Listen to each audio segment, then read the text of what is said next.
Bah alors, bonjour. On est prêt donc pour démarrer. Vous présenter Bluemix.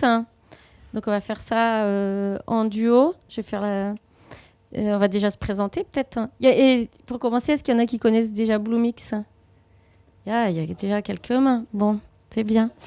On espère que vous en découvrirez plus pour ceux qui connaissent déjà, bien sûr. Et puis pour tout le monde, que pour les autres, que vous aurez le goût de Bluemix en sortant d'ici. Donc on va faire juste une toute petite intro, commencer par se présenter avant de présenter Bluemix.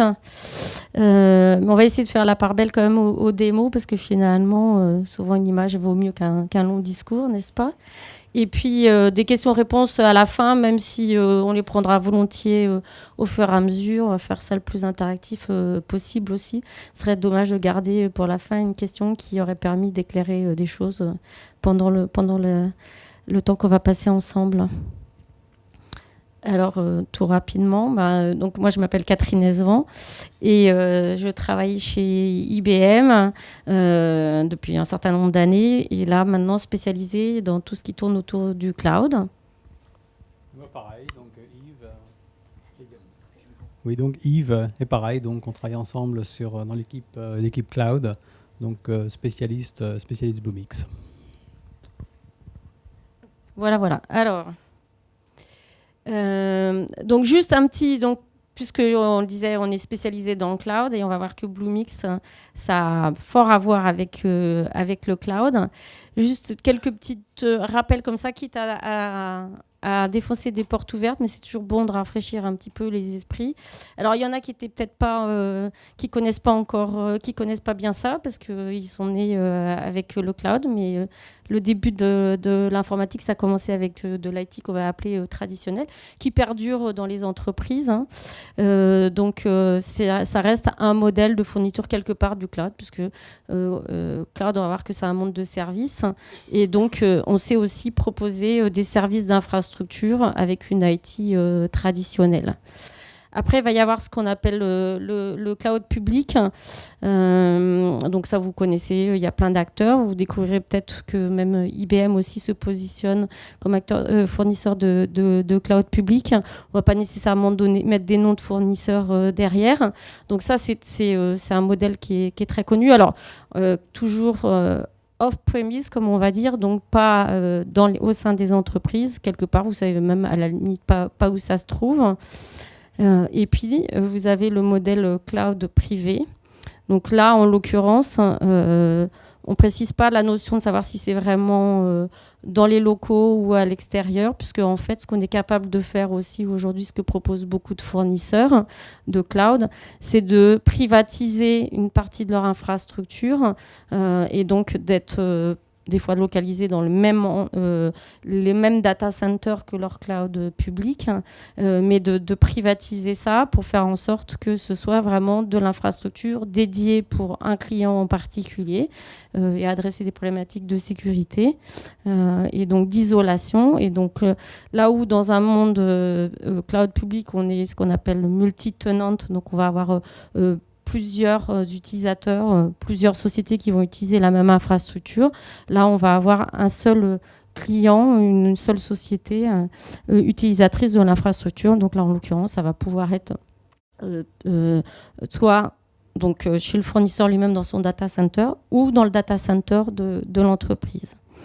Et puis, ce qu'on voit apparaître beaucoup, et ça va être de plus en plus la tendance, et je pense que vous avez déjà entendu parler, c'est la partie cloud, l'hybridation des clouds, et donc de faire un mix de cloud privé au cloud public, ou bien tout simplement d'étendre aussi sa solution dite de cloud, parce que je disais que l'IT traditionnel, quelque part, ça peut permettre de mettre en place du cloud et de fournir des services, de faire un mix de ces trois types de fournitures de cloud pour pouvoir moderniser des fois les applications déjà existantes, faire que ça devient possible, par exemple, d'accéder, alors pour des sociétés, des usages quotidiens, tout simplement accéder à ces données bancaires qui sont dans une IT traditionnelle. Aujourd'hui, la plupart des banques, elles ont encore tout leur patrimoine applicatif qui donc a été développé depuis des années, qui leur permet de gérer les comptes, les virements, etc. Ça, ils y touchent pas, ça marche très bien. Par contre, de pouvoir le rendre accessible depuis son smartphone, depuis sa tablette, eh bien, ça devient possible en utilisant des applications qui, elles, vont tourner par exemple dans un cloud privé, et on va voir accorder la partie, je dirais la partie visible de l'iceberg, ce qui vous permet, vous, l'interface graphique qui vous permet d'accéder, en l'occurrence, au mainframe, comme on dit, ou au host, dans le sein de l'entreprise. Donc ça, c'était les différents modèles de fourniture de services. Maintenant, je vais vous présenter les différents modèles de niveau de service. Et alors, je vais juste vous poser une question avant. Est-ce que l'un d'entre vous est capable, ou plusieurs, de me dire ce qu'est le PaaS ? Plateforme as a service. Ok, très bien. Mais en fait, moi, j'ai une définition différente. C'est pizza as a service. Alors, je vais juste faire un petit test avec tout le monde. Pour le coup, je vais vous faire tous participer. Ce que je voulais vous demander aujourd'hui, quand vous voulez manger une pizza, qui se la fait complètement maison, qui sont préparation de la pâte à pizza, le coulis de tomates, les petits ingrédients et tout ça. Aucune main ne se lève. Ok. Qui est-ce qui va acheter sa pâte à pizza, son coulis de tomates, ses éléments de sa garniture, et puis finit la préparation à la maison? Ah, commence à y avoir des mains qui se lèvent. Ça reste quand même une minorité. Qui est-ce qui appelle Allo Pizza? Ah, il y en a un peu plus. Hein. Qu'est-ce qui va tout simplement au restaurant pour en manger? Ouais, tout le reste. Voilà. Bon. Donc, vous avez vu qu'au fur et à mesure, si on regarde par rapport à la codification de couleurs ici, hein, donc en bleu plus foncé, c'est la partie qui a à gérer soi-même, à fournir et à entretenir. Alors assez bizarrement, le four apparaît assez haut, mais même quand on doit le faire, on fait la pizza à la maison, le four il appartient, on a toujours son four à soi chez soi, et on doit l'entretenir. Pareil, on doit avoir un abonnement à l'électricité, etc. Donc là, c'est vraiment ce qu'on doit fournir et maintenir. Donc là, quand on va acheter certains ingrédients, ils sont déjà fournis. C'est le fournisseur de service, il fournit jusqu'à ce niveau-là, et après, c'est encore à gérer soi-même. Alors, quand on appelle Allo Pizza, il n'y a plus qu'à mettre le couvert à la maison, à prévoir le petit rosé qui va avec. Et puis après, il reste à faire la vaisselle aussi, d'ailleurs. Alors que quand on va à la pizzeria, tout est pris en charge et on n'a à s'occuper de rien. Voilà, donc c'était juste pour vous expliquer les différents niveaux de service et voir qu'on est dans un monde. J'aurais posé cette question-là il y a 20 ans. De toute façon, Allo Pizza, ça n'existait même pas. Hein. Donc, on voit bien qu'on est dans un monde qui va de plus en plus vers des services à valeur ajoutée. Et c'est ce qu'attend aussi le marché. C'est pas différent pour le cloud. Alors, Pizza as a service, ça tombe bien, c'est P comme pizza ou comme plateforme, donc puisque c'est bien la terminologie. Ceci étant dit, je ne ferai pas le bœuf bourguignon as a service, ça ne va pas marcher parce que ça ne s'applique pas pour tout type de mets, je dirais. Il y a quand même encore des cas où de toute façon les gens vont avoir tendance à rester dans le fait maison, ou bien au contraire aller au restaurant. Il n'y a pas les niveaux intermédiaires. Là, c'est vraiment des niveaux de service qui s'appliquent, qui sont progressifs parce que ça s'y prête. Alors ça s'y prête aussi pour tout ce qui est IT.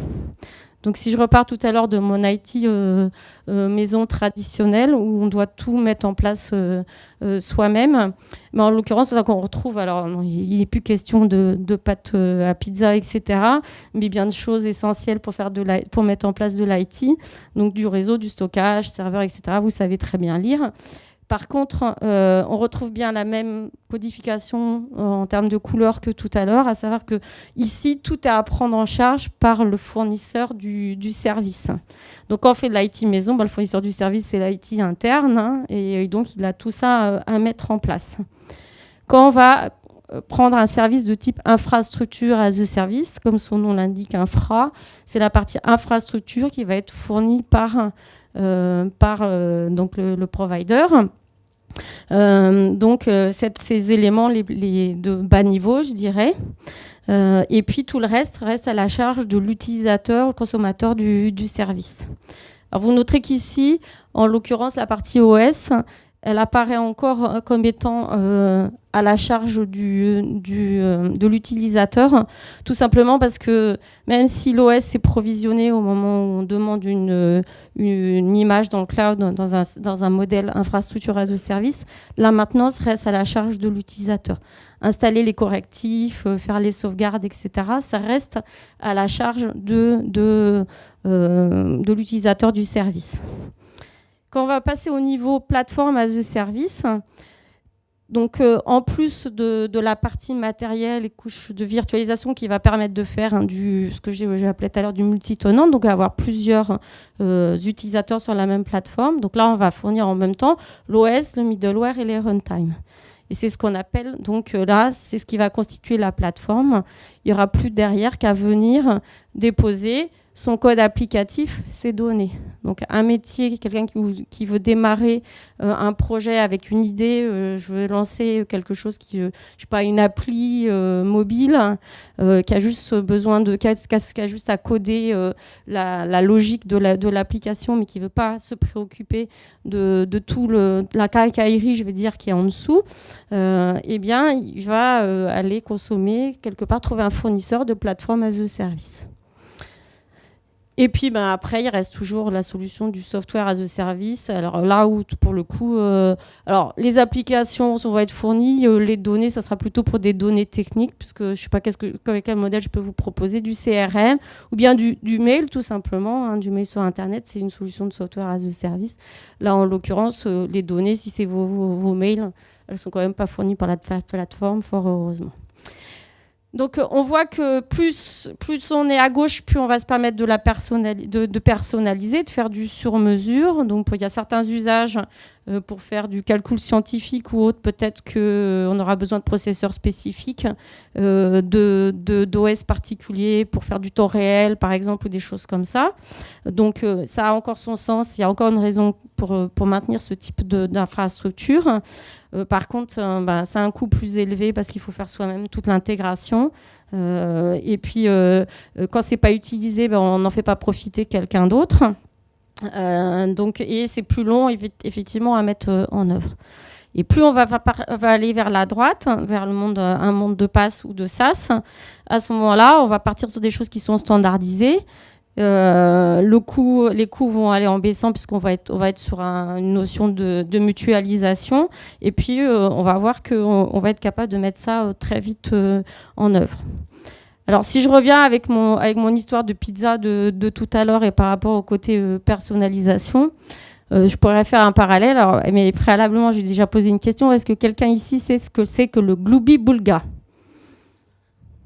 Ah, nous avons un amateur de Glooby-Boulga. Pas amateur, mais au moins qui sait. Donc, c'est la nourriture de Casimir. Voilà.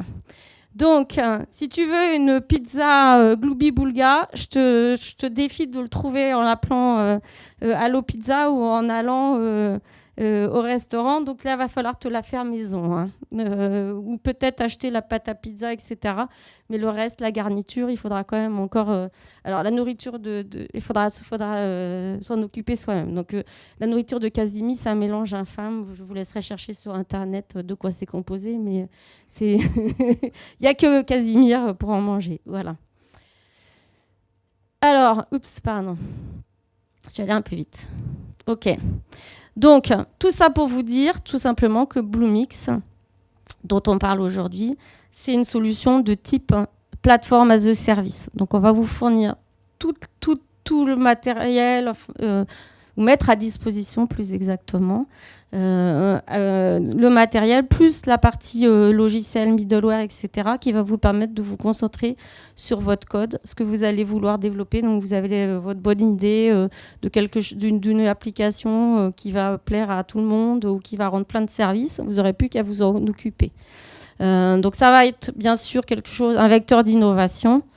Ça va vous permettre de rapidement apporter des nouvelles solutions et donc d'apporter cette agilité au service de quelque chose, donc d'un métier. On n'est plus à se préoccuper de câbler, etc. On est vraiment tout de suite proche des métiers.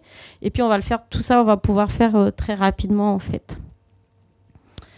Alors, si on regarde aujourd'hui, effectivement, si on devait, et c'est pour revenir sur la notion d'agilité et autres, si on devait effectivement mettre soi-même en place une infrastructure pour pouvoir mettre des applications, si on faisait ça de manière traditionnelle, comme ça se fait encore, mais comme ça se faisait systématiquement autrefois, il fallait mettre en place tous ces différents éléments.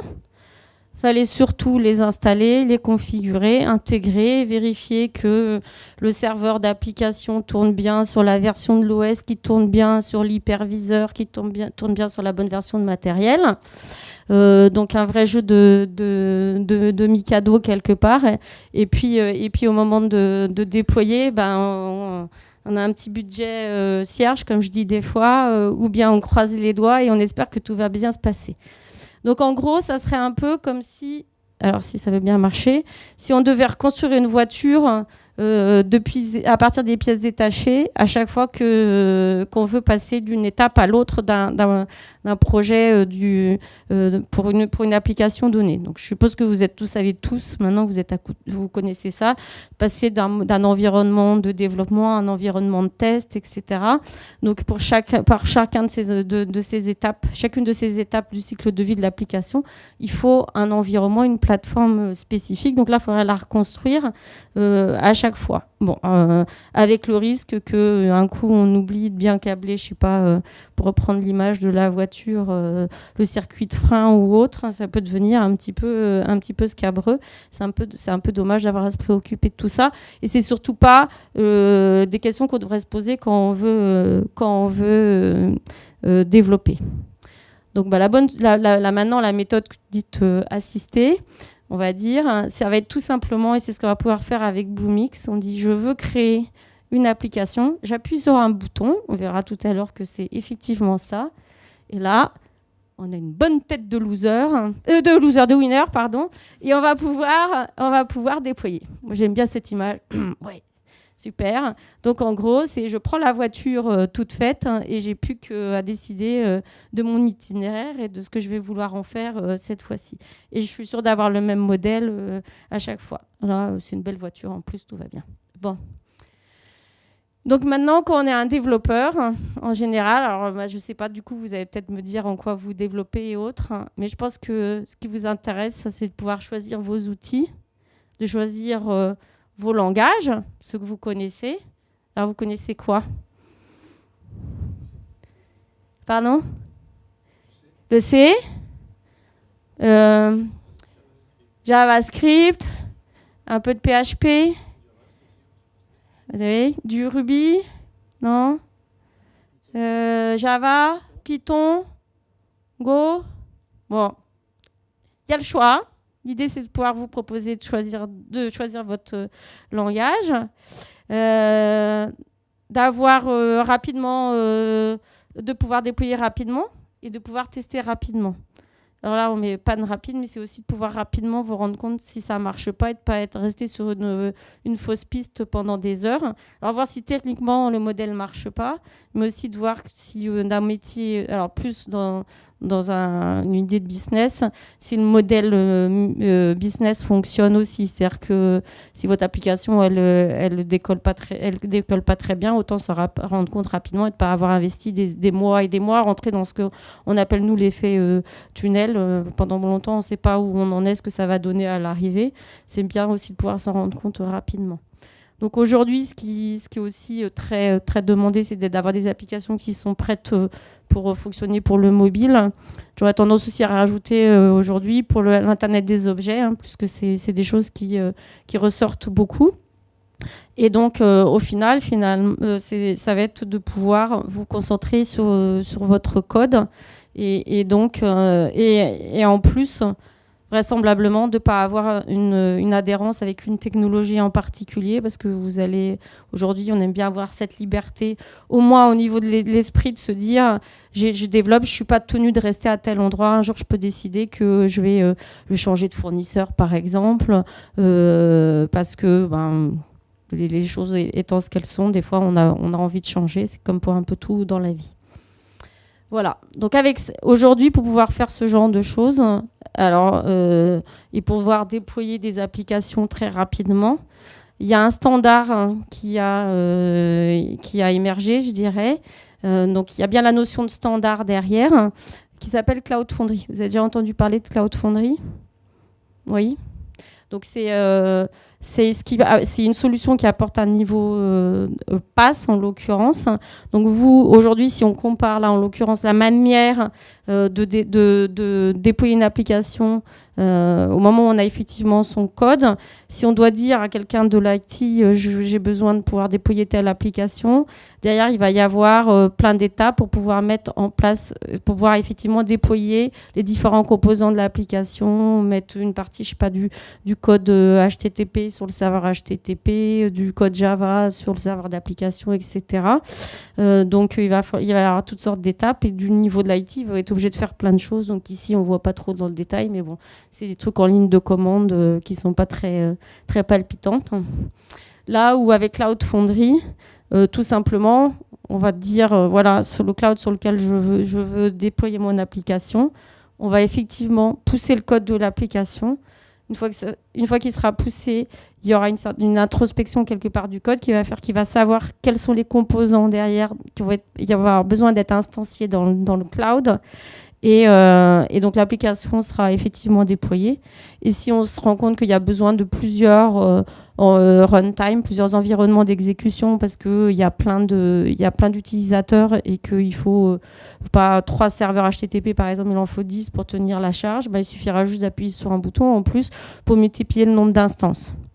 Donc on est vraiment dans un monde il y a plein de choses à faire, et avec différentes étapes, avec tous les risques que ça peut comporter qu'il y a une erreur à une des étapes ou qu'il y a un désenchaînement qui ne se passe pas bien, à quelque chose de très simple. Ça, c'est ce que propose Cloud Foundry. Et si j'en parle, c'est tout simplement parce que c'est ce qui est dans Bluemix, en fait.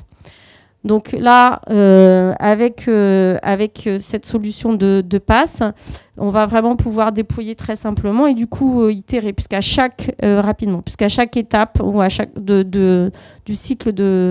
chaque étape du cycle applicatif, va falloir devoir réinstancier une plateforme pour pouvoir redéposer la nouvelle version du code. Donc, en l'occurrence, le chargement se fera du code applicatif et des données. Alors, métadonnées, ça va être des données de configuration, va se faire très simplement. Donc, il suffira juste de les pousser ici avec les métadonnées, en l'occurrence. Donc, ça, c'est en interne, c'est l'usine, je dirais, le moteur du PaaS. Donc, basé sur ces composants-là, il va démarrer, instancier toute la plateforme nécessaire pour héberger l'application et puis la démarrer une fois que ça sera terminé. Donc ça, c'est un moteur qui est embarqué en l'occurrence dans Bluemix. Donc Bluemix, du coup, c'est vraiment une base. On se base sur Cloud Foundry. Donc en dessous, en l'occurrence, vous voyez apparaître ici quelque chose que je n'ai pas encore évoqué pour l'instant, qui est SoftLayer, qui est la partie infrastructure. Donc en l'occurrence, on a donc c'est aussi la solution IaaS d'IBM. Donc on a des data centers, on en a maintenant plus de 40, dont un en France, en région parisienne. Donc là, pour le coup, la partie Bluemix, elle est pour l'instant installée que sur 2 des 40 data centers. Donc on verra tout à l'heure, au travers d'ailleurs de l'interface, on verra que c'est visible. C'est aujourd'hui au choix ou à Dallas ou à Londres. À terme, il y aura vraisemblablement un 3e data center sur lequel on aura la partie Bluemix en cloud public, qui devrait être en Asie, mais bon, ça reste, c'est pas encore confirmé. Donc, on a Cloud Foundry et au-dessus, on va voir que, et là, ça va devenir très visuel et c'est pour ça qu'on veut aussi rapidement passer sur la partie démonstration. On a toute une collection de runtime qui sont disponibles. Donc, ils vont vous permettre de faire, alors, vous voyez peut-être pas, du Java, du PHP, du JavaScript, du Ruby. Il y en a plein d'autres. Ça s'enrichit régulièrement. Et surtout, on verra que vous pouvez rajouter vos propres runtime si là-dedans, vous ne trouvez pas votre bonheur par rapport au type d'application que vous voulez développer. Plus un certain nombre de services qui sont enrichis régulièrement et qui sont alors des services soit proposés par IBM, soit par des partenaires. Donc, parmi ces services qui sont dans des domaines très variés, autour de tout ce qui est base de données, mais aussi de l'analytics, du Watson, vous en avez déjà entendu parler aussi. Donc, on a des services Watson qui sont accessibles à travers de Bluemix, l'Internet des objets. Enfin, on verra tout à l'heure tout le catalogue. Vous verrez que c'est important. Donc, ces services-là, comme je disais, c'est soit des services IBM, soit des services tiers, ou ça pourrait être des services communautaires. Oui, pardon.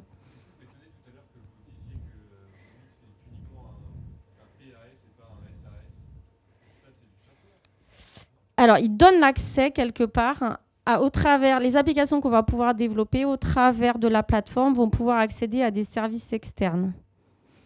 Mais en lui-même, c'est pas la solution d'hébergement, c'est pas le SaaS. Typiquement, Watson, il tourne pas sur Bluemix, mais vous pouvez accéder depuis des applications déployées sur Bluemix, accéder aux services de Watson. Tu voulais compléter, Yves ?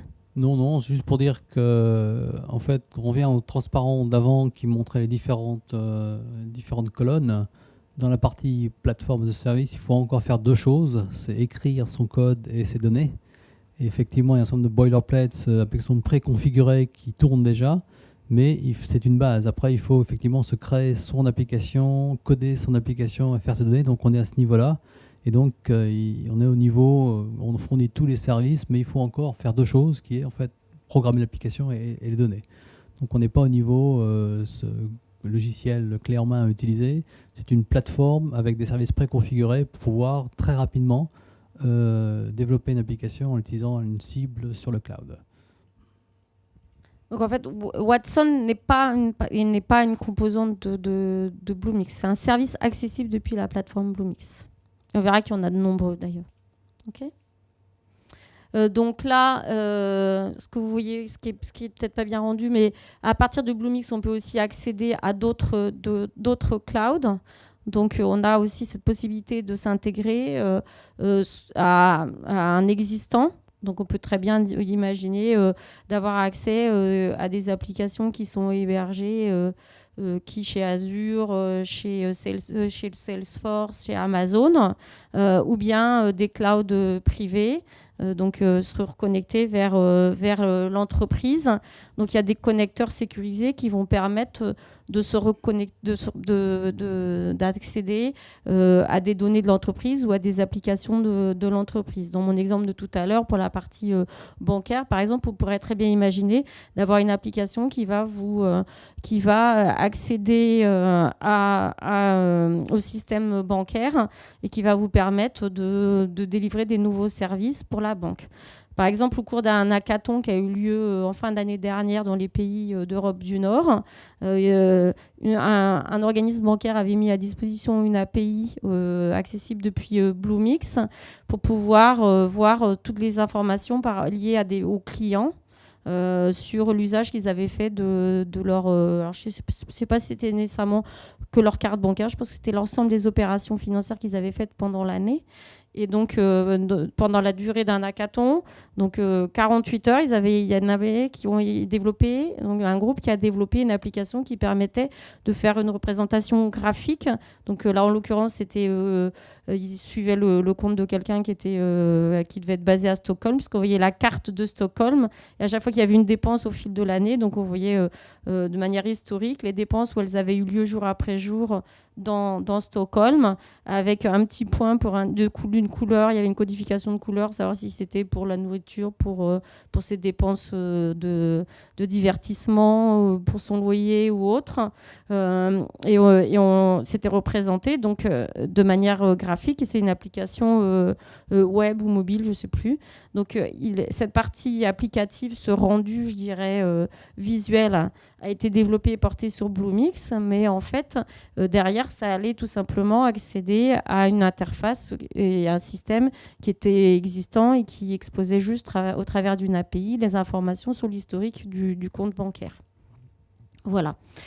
Et puis donc justement, puisque je parlais de développement de code avec cet exemple de hackathon, bien sûr, et comme le rappelait Yves, ce qui est important dans un pass, il y a la partie qui est fournie par le fournisseur du service, mais il reste toujours le code à développer et à pousser sur la plateforme.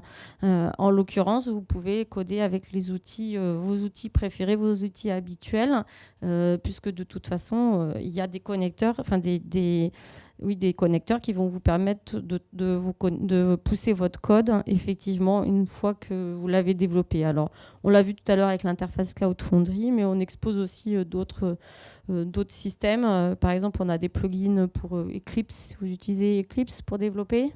Oui. Donc, ils vous permettent de pousser depuis Eclipse votre code directement sur la plateforme ou à partir de votre référentiel Git, pour ceux qui l'utilisent, de pousser aussi le code directement sur la plateforme. Tout le monde suit jusque-là ? C'est bon ? Vous voulez rajouter quelque chose ? Non. En gros, en fait, ne changez rien à vos façons de développer. Ce qui change, c'est le runtime. Donc, ce qui fournit Bluemix, c'est un environnement d'exécution. Pour l'environnement de développement, vous développez comme vous avez l'habitude de le faire. Et ça peut être Eclipse, ça peut être même du VI avec de la ligne de commande. On peut très bien s'intégrer avec tout environnement. Donc l'environnement, vous conservez votre façon de travailler, mais ce qu'on vous fournit, c'est une plateforme qui est, en quelques minutes, vous fournit tous les éléments pour commencer à écrire la première ligne de code tout de suite. Pas attendre des semaines ou des mois de configurer la machine, le serveur d'application, tout ce qu'il faut pour commencer à travailler. Ou la base de données. Etc. Aussi grosse soit-elle. Le broker MQTT pour faire objet connecté, tout ce dont on a besoin, qui tourne de manière permanente sur une machine. On n'a pas besoin de le gérer, c'est géré par la plateforme. Voilà. Alors, en gros, on en revient aussi au fait que, au-delà du fait que vous choisissez donc votre manière de coder, vous pouvez aussi, en plus de Cloud Foundry que j'ai évoqué, qui était le fondement, je dirais, et qui était là à l'origine de Bluemix et qui est toujours là. Pour ceux qui ont un tout petit peu suivi, parce qu'il y en a qui ont l'air déjà de connaître, on a rajouté aussi, alors pour l'instant c'est en bêta, mais on propose aussi d'exécuter vos applications soit sur des containers Docker, soit dans des images virtuelles que vous pouvez pousser par OpenStack. Là, on revient dans un niveau plutôt IaaS, en tout cas pour la partie OpenStack. Ce qui est important, c'est que dans tous les cas, ça respecte des standards et que vous n'avez pas le risque d'être sur quelque chose qui soit propriétaire. Là, et tout ce que vous allez pouvoir trouver comme littérature ou autre sera applicable à partir du moment où ça respecte ces différents standards. Donc on l'a déjà dit, dans Bluemix, vous allez pouvoir accéder à tout le catalogue de services qu'on va voir assez rapidement finalement. Donc on l'a évoqué aussi, vous allez pouvoir faire de l'hybridation, je dirais, donc avoir des applications où une partie va pouvoir s'exécuter dans le cloud public, d'autres parties éventuellement dans le cloud privé. Donc si je reprends mon exemple de tout à l'heure pour le hackathon, la partie API bancaire exposée par l'organisme bancaire, en l'occurrence, elle tournait dans un cloud privé. La partie sécurité, on s'en occupe au niveau de la plateforme. Donc tout ce qui est à la main du fournisseur, c'est lui qui s'occupe de la sécurité, donc en l'occurrence de l'infra, de la partie middleware. Et on vous donne pour un certain nombre de types d'applications aussi des outils pour vous faciliter l'audit sécurité de votre application. Donc en l'occurrence, il me semble qu'on en a au moins pour les applications mobiles, quelque chose qui est capable de vérifier que votre application l'application mobile répond à un certain nombre de critères en termes de sécurité. Sur l'aspect facturation, sur comment on paye pour utiliser Bluemix, on aura l'occasion d'y revenir un petit peu tout à l'heure. C'est un système normalement pay as you go, comme on dit. Donc, plus on l'utilise, plus on doit... plus la facture est lourde, je dirais. Il y a un mode freemium qu'on évoquera, mais surtout, on verra plus tard qu'il y a un mode spécifique pour tout le monde de l'éducation et ça vous concerne vous. Pour le coup, vous avez le droit à des comptes gratuits et pendant une durée. Alors, pour le Kidam moyen, on verra que c'est 1 mois. Pour le monde de l'éducation, on verra tout à l'heure que c'est un peu plus. Donc, mais ça, c'est typiquement aujourd'hui, c'est un modèle du cloud. C'est que aussi, ça c'est un des bénéfices, c'est que vous payez aussi en fonction de l'utilisation que vous faites. C'est le nouveau modèle économique, je dirais. Si on revenait à notre IT traditionnel, il y a tout de suite à payer du matériel, du logiciel, etc. Là, on est dans un mode où on paye à la consommation et en l'occurrence, jusqu'à un certain seuil, c'est gratuit. Donc, ça permet de commencer ces développements. Et quand on est étudiant, on n'utilise pas beaucoup de ressources, donc c'est parfait. Et en plus, on n'a rien à payer. Mais pour des startups, pour pouvoir démarrer, c'est très peu cher au départ, voire gratuit jusqu'à un certain niveau d'utilisation. Et ça commence à coûter que quand on commence effectivement à l'utiliser. Mais si c'est vraiment beaucoup utilisé, c'est qu'il y a un business qui se fait derrière. Donc, il y a aussi, commence à y avoir des bénéfices du côté de la société, tout du moins, on l'espère. Donc là aussi, ce qui est représenté, c'est par rapport à la partie hybride. Ce que j'ai évoqué tout à l'heure, c'était dans les différents modèles de fourniture du cloud. J'ai parlé de cloud public. Donc en l'occurrence, Bluemix existe en version cloud public. Il existe aussi en version, ce qu'on a appelé cloud, en version dédiée. En l'occurrence, ça va être donc je citais le fait qu'on avait plus de 40 data centers. Dans ces 40 data centers, on est capable de privatiser une partie et donc d'avoir un Bluemix mono-utilisateur pour un seul client. Et donc, il sera dans son environnement qui lui sera dédié avec tout ce que ça peut apporter en termes de sécurité liée à l'isolation et autres. Donc ça, on peut faire de l'hybride et donc envisager d'avoir une partie de l'application sur l'un et une autre sur l'autre. Et puis ça devrait arriver plus prochainement, mais ça ne vous concerne peut-être pas directement aujourd'hui. En tout cas, tant que vous n'êtes pas dans le monde de l'entreprise, on va avoir à partir de cet été la possibilité d'offrir la même plateforme Bluemix dans l'entreprise. Donc on-premise dans le data center des clients. Donc, a priori, ça concernera plutôt, je dirais, les grandes entreprises. Voilà. Donc, par rapport au catalogue d'applications, mais alors là, c'est un instantané par rapport il y a quelques semaines. Je pense que si on retourne, tout à l'heure, quand on va faire un tour de la console, on va voir qu'il y en a certainement encore plus que ce qu'il y a là. Je ne suis pas sûre qu'ils soient tous représentés. Donc ici, vous voyez qu'il y a différentes familles pour les différents services qui sont disponibles. Donc il y en a liés au web, à la donnée, tout ce qui est mobilité, tout ce qui va être cognitif. Et on va retrouver donc les services de Watson qui vont pouvoir faire aussi bien des choses liées à... donc on a des corpus, comme on dit, avec des informations sur tout ce qui est médical ou lié au voyage ou autre, et on va pouvoir poser des questions à Watson. Il va donner la réponse les réponses les plus pertinentes en donnant un taux de fiabilité par rapport dans quelle mesure il est satisfait de la réponse qu'il propose, de la pertinence de cette réponse. Il y a plein d'autres cas d'usage de Watson.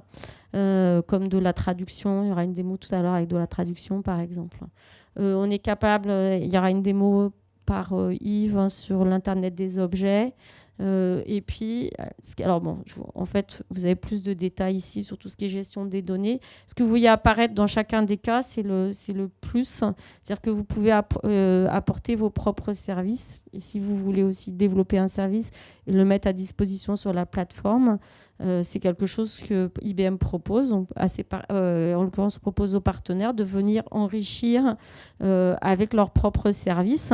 Donc, alors là, on voit peut-être pas trop le rendu, mais mais souvent c'est marqué. Alors c'est marqué IBM en dessous, mais pour certains, comme par exemple sur celui-là, c'est fourni par. Alors là, c'est peut-être communautaire. Il y en a d'autres qui sont fournis par des partenaires d'IBM.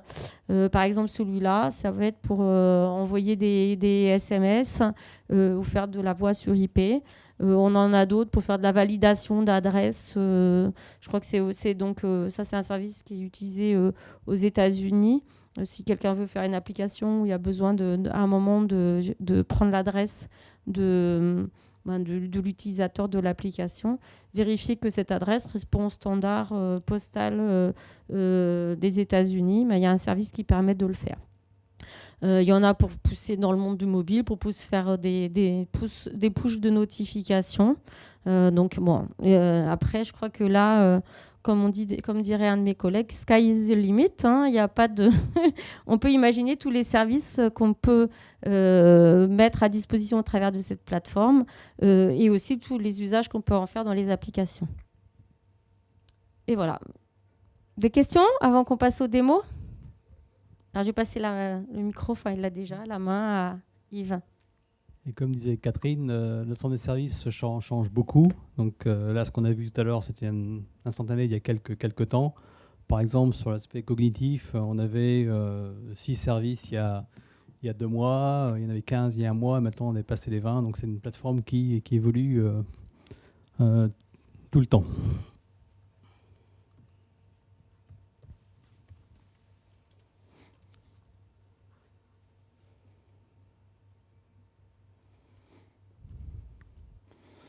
Donc nous, on est filmé, mais vous aussi. Donc je vais présenter deux démonstrations. La première, c'est... Ah oui, les slides. Première démonstration, c'est vous montrer à quoi ressemble la plateforme. Donc je vais vous montrer l'ensemble des services, comment créer très rapidement une application configurée. Donc je prendrai un exemple d'une application Java sur le web avec une base de données. Deuxième démo, donc j'ai un Raspberry qui est connecté à Bluemix et qui est utilisé, enfin que j'ai implémenté en tant que caméra à distance, de pouvoir prendre des photos régulièrement.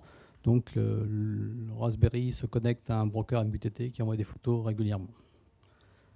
Tu veux expliquer tout de suite là ou ouais, je vais y revenir après. Peut-être commencer à... Bon, alors. Ouais.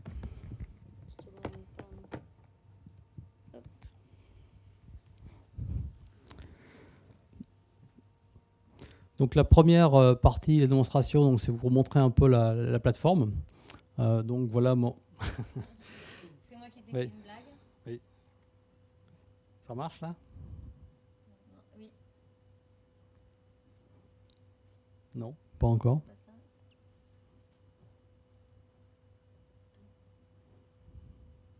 Excuse-moi.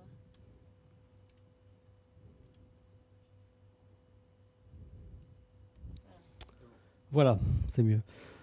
Donc, dans cette plateforme, donc, on peut choisir son runtime, hein, différents runtimes préconfigurés. On a parlé de Java, Node.js, Ruby, Python. Donc, on se choisit son runtime. Je vais refaire encore une fois pour pouvoir le voir aussi là. J'espère qu'on voit toujours là. Peut-être pas. Ensuite, il y a un ensemble de services. Donc pour chaque application, on commence par se faire un runtime et ensuite on peut rajouter incrémentalement des services au fur et à mesure dont on en a besoin. On peut pouvoir commencer une application simple, pouvoir rajouter plus tard, de rajouter des SMS par exemple, de faire du stockage, envoyer des emails, donc pouvoir incrémentalement. Donc on a un ensemble de services là pour faire du cognitif. Encore une fois, cette plateforme, le nombre de services change régulièrement. En gros, toutes les semaines, quand je me connecte sur Bluemix, j'ai un nouveau service que je ne connaissais pas, qui est apparu. Une plateforme qui est dynamique. Dans l'ensemble de services pour faire du mobile, donc Catherine a parlé de faire une notification, faire du push, des services qui sont soit IBM, soit externes comme Twilio pour envoyer des SMS. Et un ensemble de services pour différents domaines, faire du cloud hybride, de la base de données, du stockage et également des objets connectés, comme je vous montrais sur la deuxième démonstration. Donc la première, et ensuite, on a un ensemble d'applications préconfigurées, donc ce qu'on appelle les boilerplates. En gros, c'est une application avec déjà le runtime de configurer un ensemble de services préconfigurés, qui est minimum mais qui tourne, et qu'on peut utiliser comme point de départ. Donc je vais prendre l'exemple d'une application sur le web qui est en Java, qui utilise le serveur d'application Liberty Profile et une base de données. Donc si vous aviez à faire ça, en fait, combien de temps vous mettrez pour faire ce genre d'application? Ça vous prendrait plusieurs jours, plusieurs semaines. Il vous faut un serveur, il vous faut installer le serveur d'application, installer la base de données, intégrer tout ça. Ça peut prendre facilement quelques semaines. Avec la plateforme, on peut en quelques minutes créer cette application, je vais vous montrer, et on va l'utiliser justement, on va pousser les présentations sur cette application que vous pourrez ensuite récupérer. Donc j'ai un ensemble d'applications préconfigurées. Donc celle-ci utilise du runtime Liberty et un service pour monitorer l'application et également une base de données Cloudant.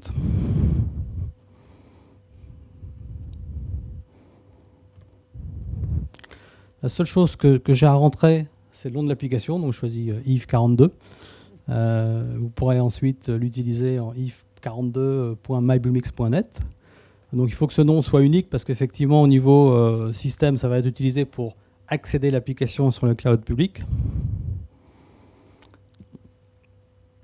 Et c'est la seule chose que j'ai à faire, c'est rentrer le nom de l'application. Ça va prendre moins d'une minute. Et à la fin de cette minute, j'aurai une application évidemment minimum, qui ne fait pas grand-chose.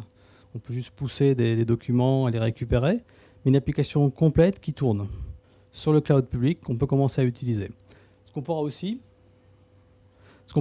c'est récupérer le code source et pouvoir commencer à le modifier dans votre environnement. Encore une fois, vous n'avez pas à changer votre façon de travailler. Vous choisissez les outils que vous utilisez aujourd'hui, vous les conservez. Si vous utilisez Eclipse, continuez à utiliser Eclipse. Si vous faites du VI comme ligne de commande, c'est pareil. Vous n'avez pas à changer. Ce que vous fournit la plateforme, c'est un environnement d'exécution, ce n'est pas un environnement de développement. On fournit aussi des environnements de développement qui fonctionnent avec Bluemix, mais ce que fournit Bluemix, c'est la plateforme et le runtime. Donc l'application est en train de se construire. Et par défaut, donc on fournit différentes façons de travailler. Donc on a un plugin Eclipse, donc c'est en général ce que je fais, mais ce n'est pas la seule intégration. On a aussi un environnement complet sur le cloud pour pouvoir commencer à coder sans avoir installé un environnement de développement sur la plateforme. Et on peut aussi se connecter à un environnement Git et utiliser l'application en ligne de commande pour pousser les applications et les modifier. Donc un peu plus qu'une minute, mais enfin bon, dans les 2 minutes, j'ai l'application qui est créée, qui est encore une fois minimaliste, mais qui est complète et qui tourne. L'URL, là, il faudra la retenir parce qu'on va vous pousser la présentation dessus si vous le souhaitez. Et vous pouvez déjà tester, elle est déjà accessible sur Internet. Donc, je ne vous encourage pas nécessairement à ne plus écouter la suite, mais si vous voulez vous y connecter, ça doit déjà fonctionner. Donc voilà, donc je retrouve dans mon dashboard, dans mon tableau de bord, merci, mes applications. Donc j'ai un concept d'espace là, pour pouvoir séparer les applications des domaines fonctionnels, donc séparer les applications plus Java, applications Internet des objets, applications Vanadine. Donc là, j'ai l'application pour le Raspberry et l'application if42 qui voilà, tourne. Je suis allé un petit peu trop vite. Un peu trop vite, oui, je suis allé un peu trop rapide. Tu vas voir les différents. Voilà, déjà, tu vas pouvoir montrer qu'elle utilise le runtime Java. Voilà, donc l'application, là, c'est un runtime et 2 services. Et on peut, bien sûr, comme expliqué, pouvoir ultérieurement rajouter de nouveaux services et incrémentalement enrichir l'application avec d'autres services. Ah, on va redémarrer alors. Attends, il a disparu.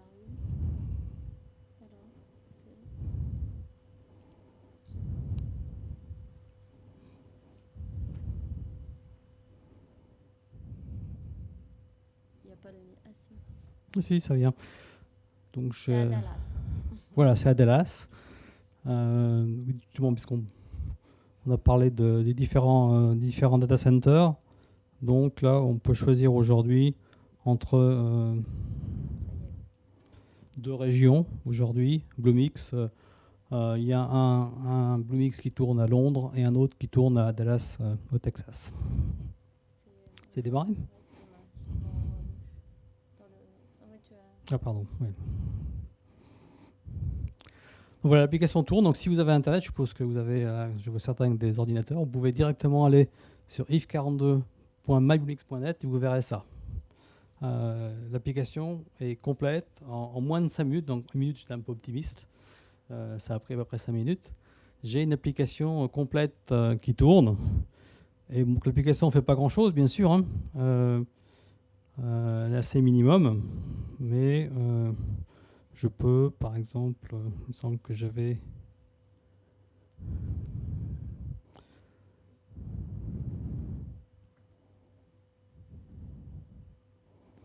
Donc j'avais par exemple là, ce PPT qui était les 3 transparents que je montrais. On vous montrera la présentation complète plus tard. Pouvoir télécharger. Donc encore une fois, c'est une application qui ne fait pas grand-chose, qui fait juste upload et download de fichiers, mais qui en 5 minutes tourne sur le cloud public, utilisable directement. On peut récupérer le code source pour ensuite la modifier et la repousser. Donc je peux directement, depuis mon compte Bluemix, récupérer le zip du code de l'application, m'importer dans mon environnement, Eclipse par exemple ou autre, peu importe, pouvoir le modifier et avec mon plugin Eclipse Bluemix, mon plugin Bluemix dans Eclipse, pouvoir modifier et repousser l'application en changeant et rajoutant du code qui ferait plus de choses que ça. Effectivement, c'est très très minimaliste. Donc c'est la première partie, c'est pour montrer un peu comment le tableau de bord fonctionne, l'ensemble des services, comment est-ce qu'on crée une application sur la plateforme. Des questions ? Ils sont sidérés. C'est vrai ? Vous l'avez, elle marche ? Sur le téléphone, ça marchait ? Oui ?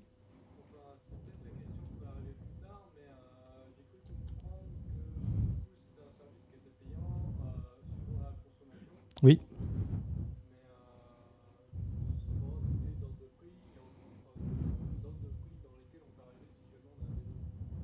Si jamais on...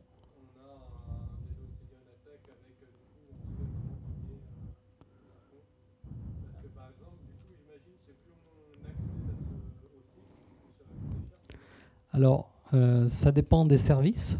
Chaque service a son mode de facturation qui est propre, qui dépend du type de service. Il y a toujours un seuil en dessous duquel c'est gratuit et on paye à partir du moment où on dépasse un seuil.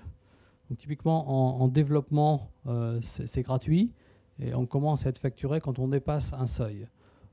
Donc, chaque service a son modèle qui peut être nombre de gigabytes en stockage, qui peut être nombre de transactions, nombre d'objets connectés, par exemple, dans la partie service et objets connectés. Donc, ça dépend du type de service. Et c'est très bien documenté sur la plateforme. Donc il y a un document par service qui explique les différents modèles de facturation. Et on peut également estimer le coût de l'application. Donc il y a un bouton dans l'application pour savoir combien ça, une estimation et aussi les consommations effectives qui ont été faites dans le passé. Si tu veux rajouter... Oui, alors il y a déjà par rapport au déni de service, aux tentatives de déni de service, au niveau de la plateforme sous-jacente en infrastructure SoftLayer, il y a des protections pour éviter ce type d'attaque. Ensuite, a priori, s'il y a ce type d'attaque derrière, ça va commencer à consommer beaucoup. Si on multiplie le nombre d'instances de runtime, donc ce côté scalabilité, élasticité, je dirais, on le met en œuvre ou on le met pas en œuvre. Donc si on le met pas en œuvre, au pire, ça va, si on n'a qu'une instance qu'on voyait là, ça va pas, là on le voit apparaître à gauche de la mémoire, ça va pas facturer plus, ça va juste rendre l'application inutilisable. Maintenant, si derrière vous devez appeler des services qui eux-mêmes sont payants, alors il y a les exemples de services payants. Il faut que je réfléchisse, mais parce que celui-ci, je vous dis, sur du push de notification mobile, si on regarde les prix, mais si tu pouvais le mettre, ça serait Oui, ça. c'est 1 million de SMS. Les premiers 1 million de SMS, les premiers millions, il est par mois, il est gratuit. Je crois que le deuxième million, il est à 15 euros ou 15 $. Donc bon, ça va. Il y en a qui sont un tout petit peu plus chers. Donc je dirais, si derrière votre application, elle sollicite des services qui sont payants, vraisemblablement, vous l'ouvrirez peut-être pas à tout le monde et il y aura peut-être un contrôle d'accès et à vous aussi au niveau de l'application de nous donner l'accès à cette partie de l'application qui, elle, vous génère de la facturation, de limiter l'accès à cette partie-là. Bon, sur de l'envoi de SMS, c'est pas ce qui va coûter le plus cher. Tu voulais que j'aille... non, mais c'était un exemple. Oui. Hein, c'était dans celui-là. C'est en bas, en bas. Je crois que normalement, tu as les prix. Non. Si tu veux voir, Le push de notification. Ah oui, d'accord. Ça, c'est Twilio. C'est pas le push de notification. C'est dans mobile, je crois, et dans push, voilà. Celui-là ? Oui, il me semble. Si tu descends. Tu dois avoir... alors c'est pas dans... Si, là, c'est là. Donc on voit ici 1 million de notifications, c'est gratuite par mois. Et après, c'est par palier de 15 euros.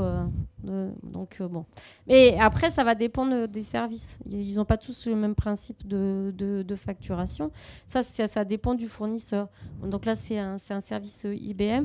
On pourrait regarder, donc tu étais sur Twilio, il y en a d'autres, mais... par exemple, objets connectés. Les objets connectés. Moi, il y a 3 plans, en fait, là, petit, moyen, gros. Donc, il y a toujours un plan gratuit.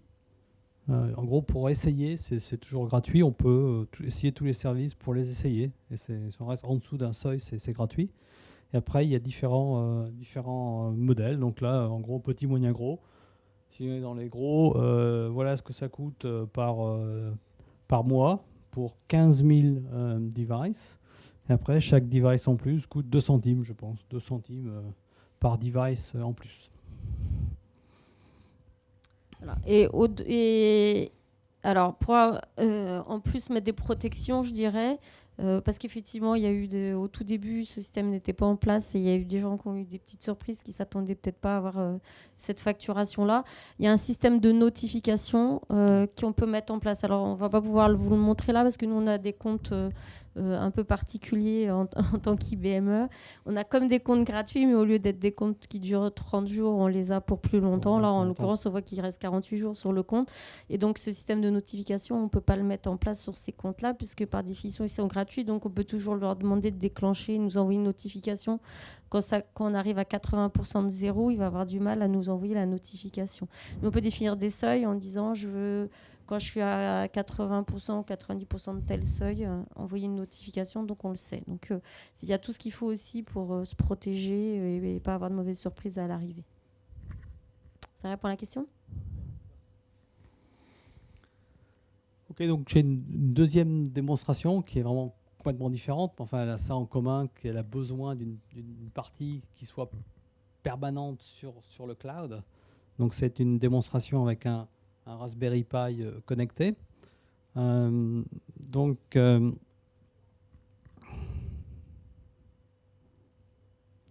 là, j'ai donc une partie. Donc ça, c'est le slide tout à l'heure sur l'architecture de Bluemix.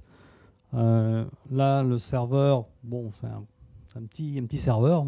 C'est ce Raspberry Pi qu'on voit ici, qui a juste une caméra d'installer et qui écoute en tant que client MQTT, donc c'est un protocole dans les objets connectés, qui écoute des topics envoyés. Et topic envoyé, en gros, c'est prendre une photo. Et sur la réponse de ce message, c'est de renvoyer à la partie Bluemix qui est permanente, donc c'est en gros un broker du protocole MQTT, ainsi qu'une base de données, de renvoyer la photo.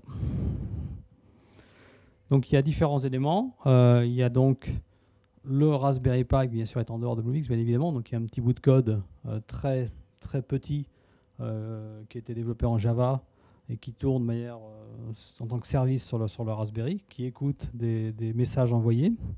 Il y a une partie Node-RED dont on verra plus de détails après sur la démonstration d'après, qui est un éditeur graphique de flow de messages entre les différents objets. Par exemple, si tel device envoie tel message, qu'est-ce qu'on en fait?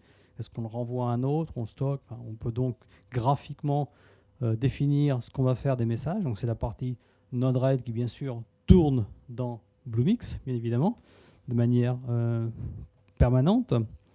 Il y a aussi un broker MQTT qui tourne de manière permanente également, qui en gros, c'est un broker de messages. Il récupère des messages et les renvoie en fonction des différents ID. Et il y a aussi dans Bluemix un dashboard pour gérer donc les devices. J'en ai qu'un, donc là c'est facile à gérer.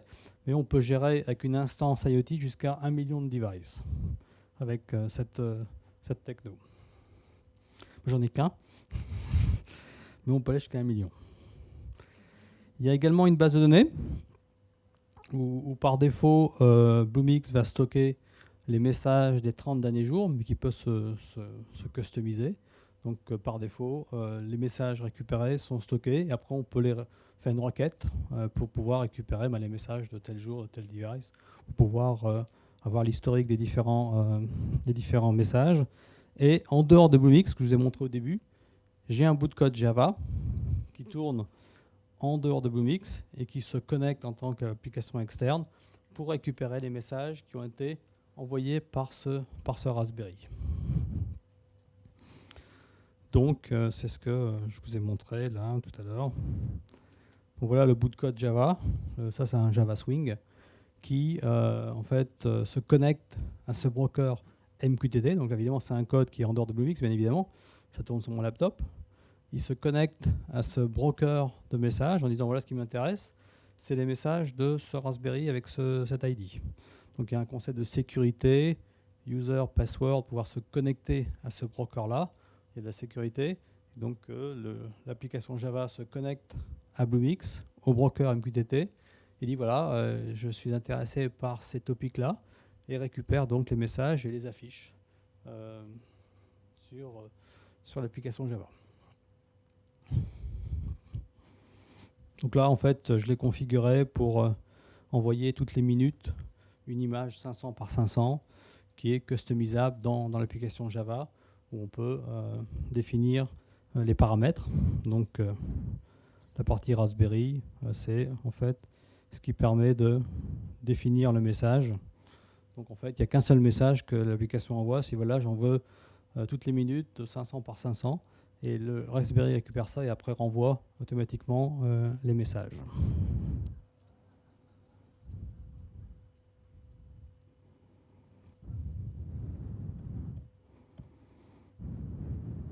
Donc des éléments en fait qui sont donc permanents, persistants dans Bluemix, des éléments qui sont en dehors de Bluemix, qui se connectent à Bluemix. Donc c'est un Raspberry Pi, donc c'est le modèle là, que vous voyez, c'est le modèle B+, hein, donc 512 mégas de RAM. Maintenant, il y a la version 2 qui est 6 fois plus puissante, qui a 1 giga de RAM, qui est sortie il y a quelques mois. Et donc le scénario, c'est en fait au niveau Node-RED, donc niveau Bluemix, envoyer une commande à un broker que le Raspberry Pi récupère, parce que c'est un client en fait qui tourne un bout d'un service en Java qui se souscrit au protocole. Donc c'est un protocole où on a un publisher, many subscribers, qui récupère les messages. En réponse à ce message, le Raspberry commande la caméra. Après, obligé de couper en petits morceaux parce qu'en fait, la contrainte du protocole, c'est de d'être limité à 4K par message. Donc le Raspberry il fait une petite découpe la photo en morceaux, la renvoie au broker, et donc après le Java, qui est aussi un client de ce broker, dit voilà, ça m'intéresse ces images-là, et il récupère et les affiche dans l'application Java.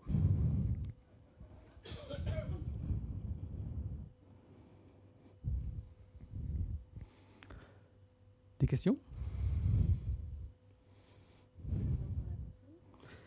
Alors dans la console, effectivement, donc je reviens dans mon tableau de bord.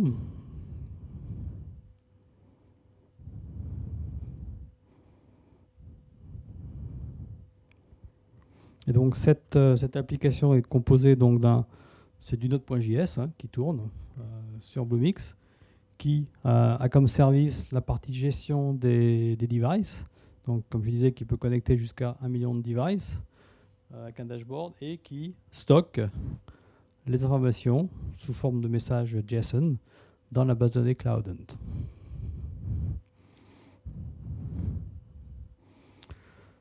Dans la partie dashboard, j'ai la connexion, la gestion des devices.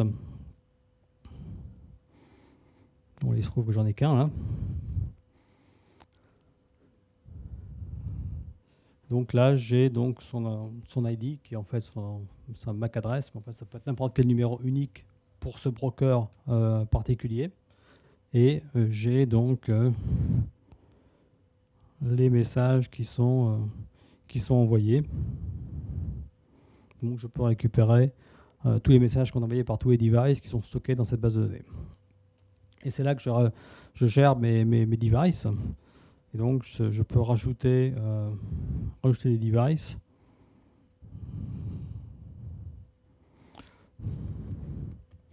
Peu importe, du moment que c'est unique, le numéro de l'ID.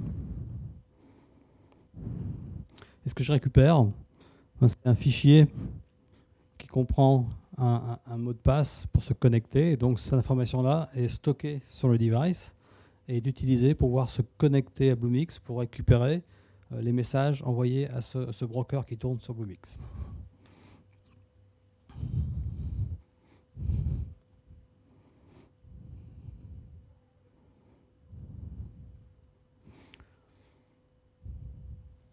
Voilà, j'ai à peu près terminé sur les deux démos. Il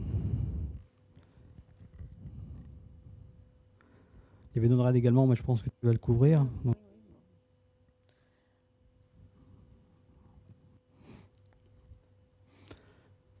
Des questions? Non? Oui? Ça, c'est quelques jours. Hein. C'est quelques jours. C'est vraiment, là, le bout de code qui tourne sur le Java, c'est très très léger. C'est, on va dire, je sais pas, moins de 1000 lignes de code Java. Ça se connecte, il y a un connect avec l'adresse et l'information que j'ai montrée là sur le fichier. Après, la partie compliquée, enfin, entre guillemets, c'est de couper la photo en morceaux. Voilà, tout à fait, il y a une API. En fait, il y a une librairie celle qui est fournie. Donc là, j'ai utilisé la librairie PAO, qui est une librairie MQTT en Java. Il y a pour d'autres langages. Et donc là, il y a tous les services pour connect, envoyer message, récupérer message, souscrire à tel topic. Enfin, tout ça, c'est fourni. Et donc la partie qui tourne sur le Raspberry est très, très légère. Sur Bluemix, en gros, j'ai pratiquement rien à faire. C'est déjà complètement fourni.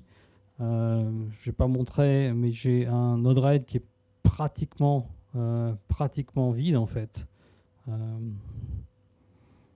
Voilà, donc je peux depuis Node-RED, là j'ai un concept d'injecteur en fait où je peux donc débugger un peu le système. Donc je peux dire ben voilà, ici dans ce message là je vais injecter ce message JSON. Qui dit voilà, le D ça c'est préconfiguré, c'est parce que je suis un device, et je dis ben voilà ma taille et ma période, donc ça permet de simuler. Mais là c'est justement pour débugger en fait le système, j'ai pas besoin même de mettre ça.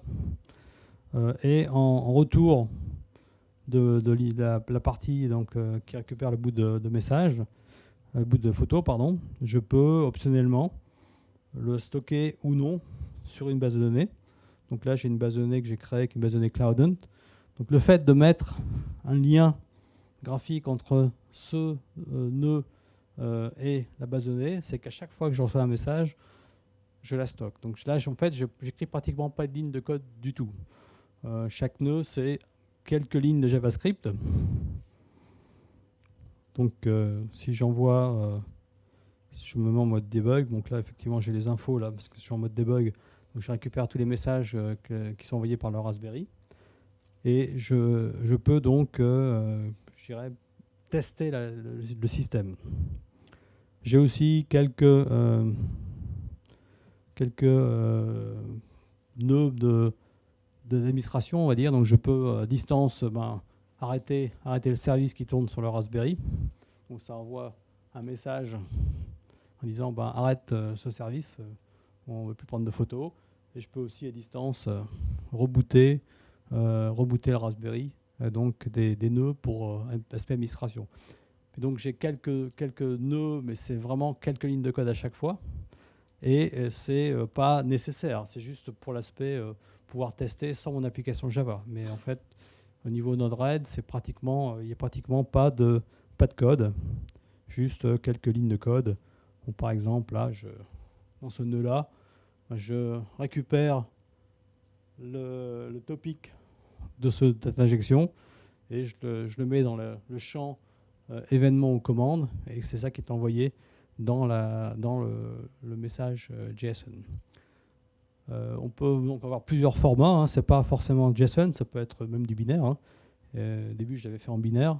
Voilà, JSON, c'est quand même plus pratique pour pouvoir récupérer les messages et récupérer les champs, mais c'est pas obligatoire. Donc on a le choix du protocole et du format.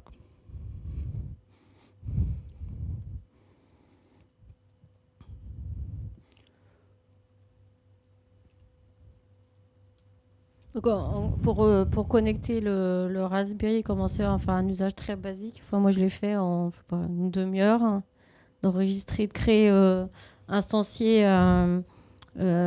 créer alors ce qu'on appelle, c'est une organisation, je crois que ça s'appelle au niveau, IoT, c'est-à-dire créer un nouvel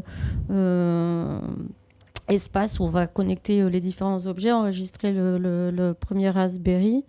Du côté du Raspberry, le configurer pour qu'il soit effectivement, qu'il communique, hein, et qu'il dise voilà, je me branche sur telle organisation IoT.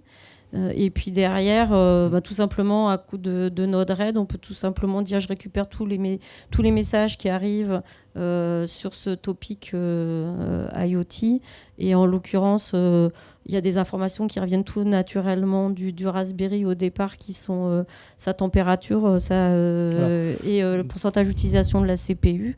À partir de là, on a déjà des premiers événements qui arrivent du Raspberry Pi. Donc on peut très bien, pour simplement la démo, dire je récupère les informations, mettre un tout petit un switch pour dire je sais pas si la température excède tel seuil, je déclenche une alerte, je peux envoyer un tweet, il y a plein de nœuds utilisables dans Node-RED, et puis éventuellement directement injecter dans la base de données aussi, par exemple. Ça se fait sans code, sans rien, et c'est fait en moins d'une demi-heure. On a déjà quelque chose. Après, c'est toujours le code, je dirais, métier et la logique applicative derrière qui est la plus longue à implémenter.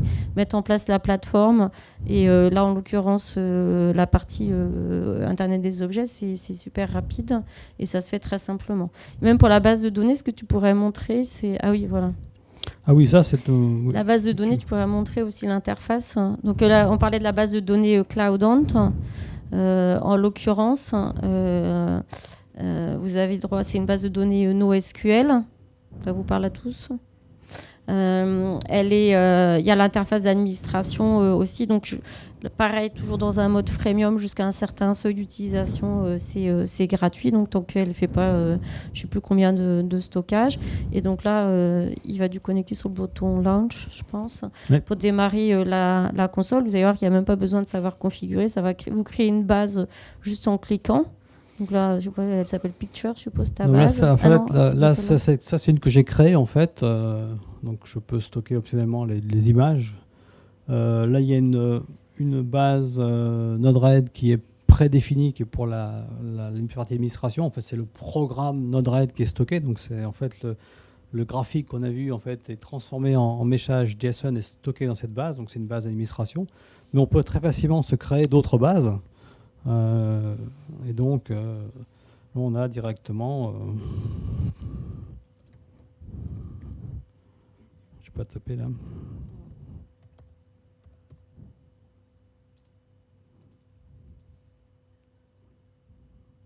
Voilà, tu pourras pas se rajouter un nœud et envoyer tes photos dedans. Tout à fait. Tout à fait. Puis ce que je peux faire aussi, c'est si je reviens dans mon Node-RED, je ne sais plus où il est, je vais peut-être fermer. Je vais y retourner. À gauche. Voilà, back to dashboard.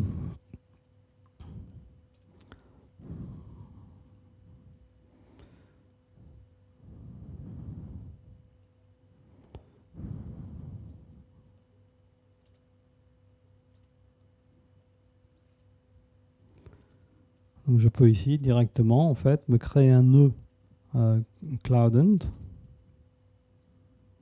qui est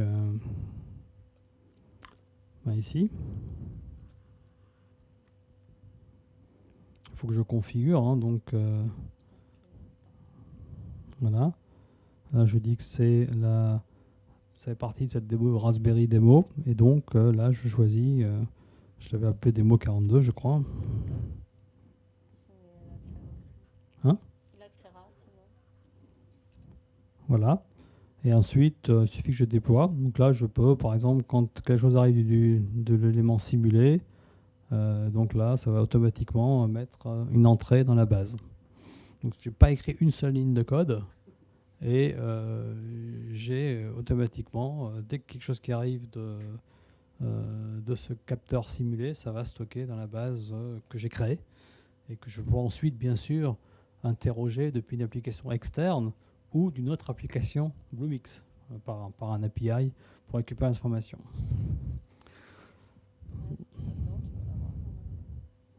Là-bas, il faut que j'envoie des... Oui, je devrais le voir, oui. Si je vais... Attends. Si, bah, s'il envoie systématiquement. Oui, tout à fait. Ouais. Tu étais toujours démarré, je pense. Interface cloud dans le cloud. Troisième onglet.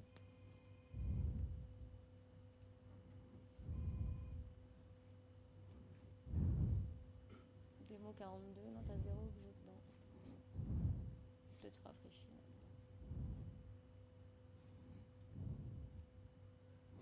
Non, mais parce qu'on n'a pas rentré l'adresse du capteur simulé. Ah, voilà, donc il faut, en fait, avant de faire ça, il faut... Donc voilà un capteur simulé.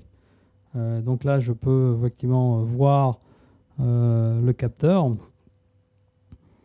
Donc si je bouge les valeurs, donc j'augmente ou je descends la température du capteur simulé, je peux voir la courbe correspondante, donc la température. Donc là, voilà.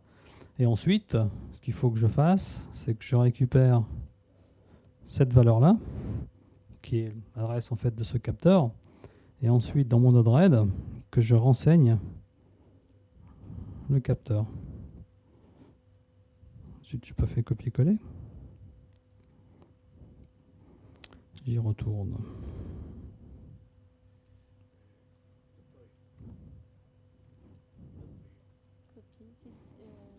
Copier. Ensuite, il faut que je revienne dans mon Node-RED. Que je fasse, voilà. Il faut retirer les 2 points. OK. Deploy.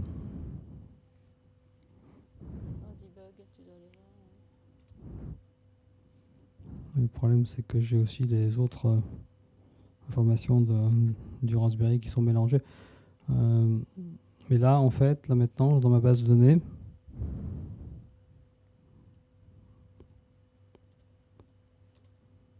bon, c'est l'effet démo. Voilà.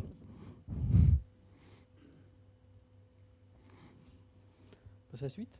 Ok. Je ne sais pas si je suis dans... Oui, 15h25.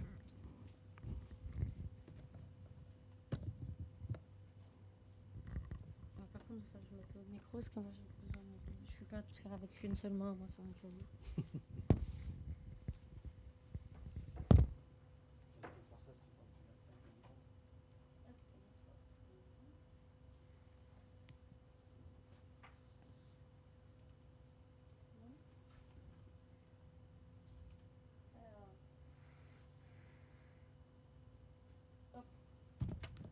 Passer avec ça. Allez, tu vas voir, en plus, je vais vous montrer mon cassé. Allez. Désolée.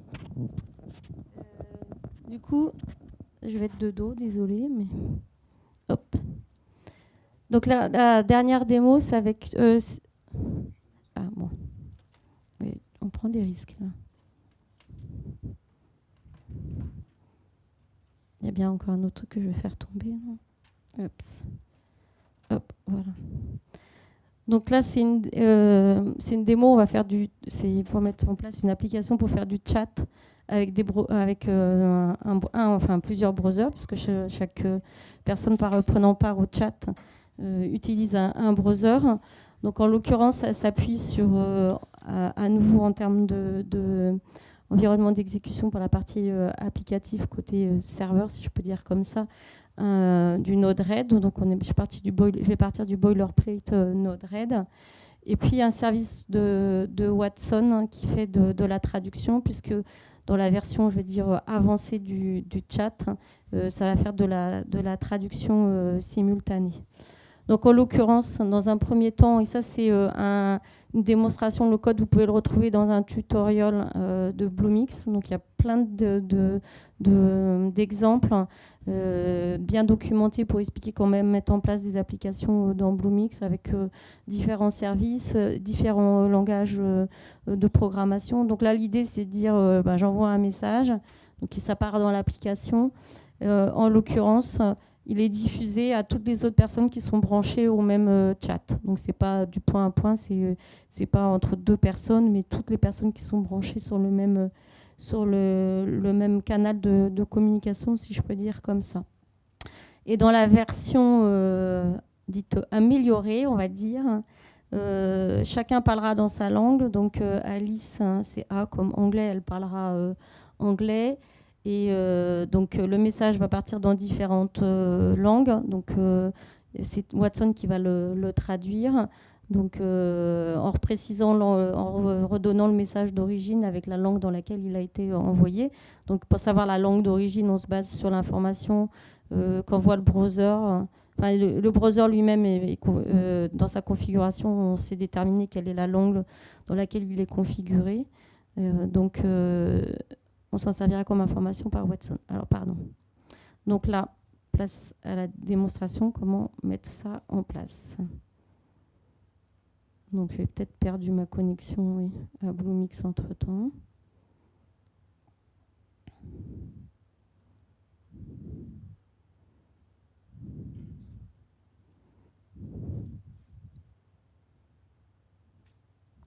Donc là, j'ai un avantage sur Yves, je sais traduire les mots, dire que c'est un tableau de bord, puisque ce browser-là est en français. Donc vous voyez, Bluemix parle français, donc c'est tableau de bord. Donc je vais me mettre dans mon environnement démo, par exemple. Donc là, il me rappelle qu'il me reste 48 jours d'essai. Je vais aller dans le catalogue.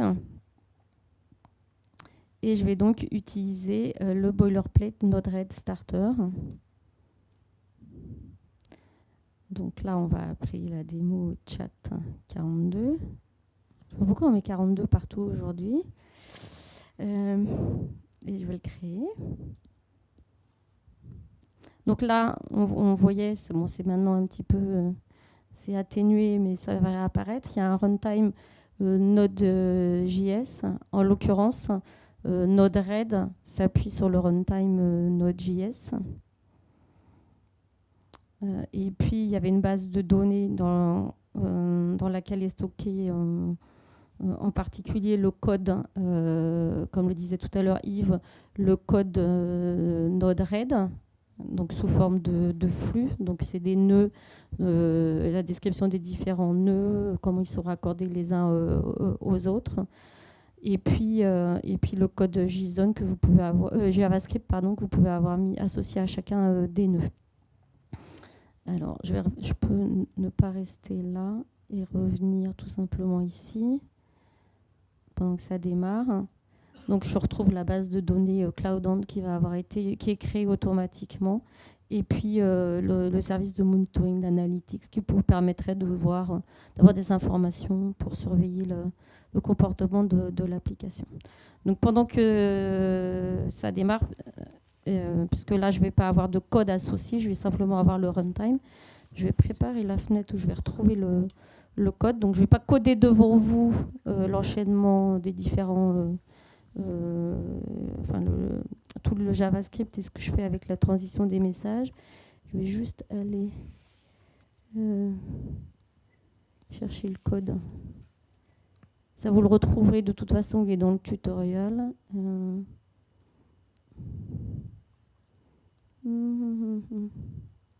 C'est moi, Bluemix Demo. Et là, il s'appelle chat. Voilà. Donc, ici,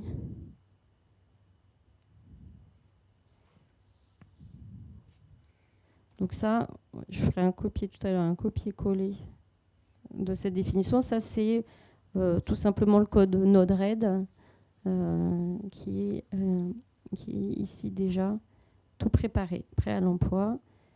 Je prépare ça pendant que ça finit de démarrer le runtime Node.js avec Node-RED dessus. On espère que ça ne mettra pas trop de temps. Donc en l'occurrence, ça s'appuie sur des WebSockets. Donc ce que on a vu tout à l'heure dans Node-RED, dans la partie gauche, il y avait ce que je vais appeler des nœuds, soit en entrée, soit en sortie. Donc en entrée, on peut avoir quelque chose qui arrive de Twitter, qui arrive par mail, qui arrive d'un Internet des objets, d'un chat au sens IRC. Qu'est-ce qu'on a d'autre on a un certain nombre de choses qu'on peut avoir en entrée ou qu'on peut émettre aussi en sortie, comme on l'a vu pour envoyer vers une base de données. Et puis à ce nœud est associé un code, quelque chose qui va s'exécuter.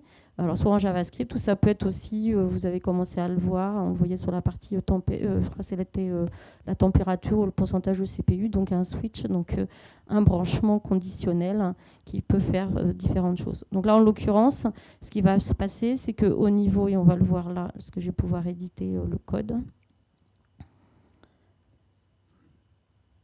Donc je lance l'éditeur, donc on va retrouver à gauche la palette des nœuds disponibles. Donc des messages MQTT, des choses qui viennent de l'Internet des objets, de la plateforme IBM. J'ai évoqué quoi d'autre en entrée. Il peut y avoir chercher les tweets, je les retrouve plus, des tweets, des emails, etc. Ce qui est intéressant aussi, d'ailleurs, je crois que c'est un des prochains projets d'Yves, c'est qu'il est possible d'enrichir cette palette et de pouvoir mettre des nœuds supplémentaires dedans. Donc, si vous voulez créer un nouveau type de nœud pour enrichir la palette, c'est quelque chose qui est tout à fait possible. Donc là, en l'occurrence, là, j'ai une page blanche. Elle ne va pas rester blanche longtemps parce que ce que je vais faire, c'est que je vais importer le code, alors qui est fourni encore une fois sous forme d'exemple que vous pourriez trouver sur Internet dans le tutoriel. Donc, en l'occurrence, ici, en entrée, ce que ça dit, c'est que si ça arrive donc on utilise entre les différents, le navigateur va... chaque navigateur, donc chaque utilisateur va communiquer, c'est le canal de communication avec les autres personnes qui prennent part au chat. C'est du WebSocket. Donc un message qui va être envoyé à partir d'un des navigateurs va être envoyé en WebSocket vers le service. Donc ça va arriver au niveau de cet environnement Node-RED, enfin cette application Node-RED. Ici, le message va être traité et va être envoyé. Donc là, si je clique ici, je vois le code. Donc là, on enlève juste l'identifiant de session et on renvoie le message sans y toucher pour l'instant. Il va être envoyé en WebSocket aux autres browsers qui sont connectés. Et d'un point de vue du navigateur, lui, quand je vais attaquer une URL, donc là, la partie derrière le nom de domaine associé à l'application, ça va être /chat. Il va y avoir un traitement, donc là c'est un tout petit peu plus sophistiqué sur ce que ça va faire par rapport à ce qui est posté en tapant avec l'URL. Et à ce moment-là, ça va être renvoyé en résultat de la requête HTTP. Donc concrètement là, si je fais deploy, mon code est déjà déployé, donc sauf erreur de ma part. Oups, ça c'est un autre exemple. Je vais faire un CTRL-T. Ici, si je tape, donc j'ai mis chat 42.my.bluemix.net/chat. Je suis prête, je suis connectée donc sur l'application. J'aurais dû faire un copier-coller ici. Je me connecte ici. Voilà, donc je suis connectée de l'autre côté. Donc là, je suis à Lise, je vais faire hi, je vais être conforme au script. Send, pardon. OK. Donc là, je suis dans... j'ai deux browsers, parce que tout à l'heure, je vais avoir deux langues différentes. Donc celui-là est configuré en anglais. Donc j'étais sur Mozilla, je vais revenir sur Firefox. Donc normalement, ici, je vois bien que Alice a écrit. Donc en français, on va mettre que c'est... allez, on va mettre que c'est François. Il va faire bonjour. Donc pour l'instant, ça ne va pas traduire puisque j'ai pas modifié l'application d'exemple. Donc ça va arriver tel quel de l'autre côté. Donc si je reviens ici, normalement, on voit bien le message de François. Donc on va arriver là. D'habitude, j'ai déjà des messages des gens qui sont dans la salle. Mais là, ça doit être l'heure de la sieste. On va dire ça. Donc là, vous voyez que pour mettre en place une application en ligne accessible de tout le monde, toute la planète peut écrire sur mon chat. Il a fallu 3 minutes. Bon, ok, je vous l'accorde. Je n'ai pas écrit le code Node-RED, mais enfin, c'est pas super compliqué. Il faut juste connaître un tout petit peu son JavaScript. Et alors, il faut que je revienne, sur mon éditeur Node-RED. Oups, ici. Et puis imbriquer, faire cette petite logique de transition de message. L'idée, c'est vraiment que j'ai un message qui arrive en entrée, dont Yves disait tout à l'heure que, par exemple, sur Internet des objets, on est limité sur la taille. Ce message, il arrive ici, il arrive sur la fonction, je fais un petit traitement dessus, et je le réémets, et je précise vers quel type de nœud je le réémets. Donc tout ça ne prend pas très longtemps à écrire, donc ça c'est super rapide. Donc pour l'instant, il n'y a rien, il n'y a pas ma touche personnelle dedans parce que je n'ai pas modifié le code. Après, je vais vous montrer ce que j'ai fait à partir de ça. Mais je vois qu'il y a une question d'abord. Là, c'est tout asynchrone, effectivement.